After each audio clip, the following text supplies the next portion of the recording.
Anantapuram one town CI Venkateswarlu వ్యాపారులపై దౌర్జన్యానికి దిగాడు. పశువుల వ్యాపారిని ఫోన్లో బెదిరించిన సిఐ వెంకటేశ్వర్లు ఆ వ్యాపారిపై బెదిరింపులకు దిగాడు. తన అనుమతి లేనిదే వాహనాలు ఎలా తీసుకెళ్తారంటూ కోపోద్రిక్తుడయ్యాడు. పశువుల మార్కెట్ నుంచి వెళ్లే ఈ వాహనాల నుంచి డబ్బులు వసూలు చేస్తున్నారు పోలీసులు. డబ్బు ఇవ్వకుండా వెళ్లిన వాహనాలపై సిఐ వెంకటేశ్వర్లు అక్కసు వెళ్ళగక్కారు.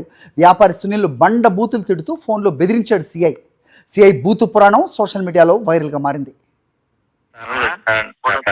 ఈ రోజు కాళ్ళు కీళ్ళు రెండు ఇరుగుతాయి నీకు.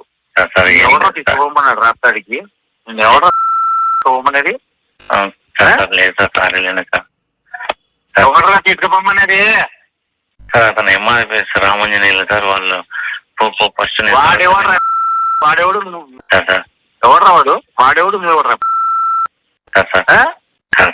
ఇప్పుడు నేను వచ్చినాను అనుకో కొడక కాళ్ళకి రెండు ఇరుగుతాయి. మర్యాద తెచ్చి పెడితే మర్యాద ఉంటుంది. నేను ఎత్తి కూడా చెప్పిన సార్. లేదు సార్, సార్ నేను వస్తాను సార్.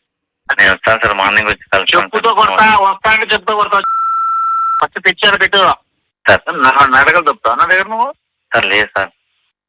ఏమనుకుంటావు లోపల నువ్వు అందరి మీద అనుకుంటా? కాదు సార్, కాదు సార్. సార్ సార్ లేదు సార్. సారీ సార్, తప్పేమీ లేదు. తోలుకొస్తాం సార్. ఇప్పుడు ఏమనుకుంటున్నావు నువ్వు? సార్ 5 నిమిషాలు దొరకస్తాం సార్. ఏమనుకుంటున్నావు నువ్వు? ఎవర్రా రమ్మన్నారు నేను నా కొడక? నేనేమన్నా నీ అటు చిల్లర నా కొడుకు అనుకుంటా నా కొడక నువ్వు? లేదు సార్. 5 నిమిషాలు నేను వస్తున్నాలే. 5 నిమిషాలు వచ్చేస్తాం సార్. బండి మార్కెట్ ఎట్లా ఉంటుంది నీ కథ ఉంటుంది.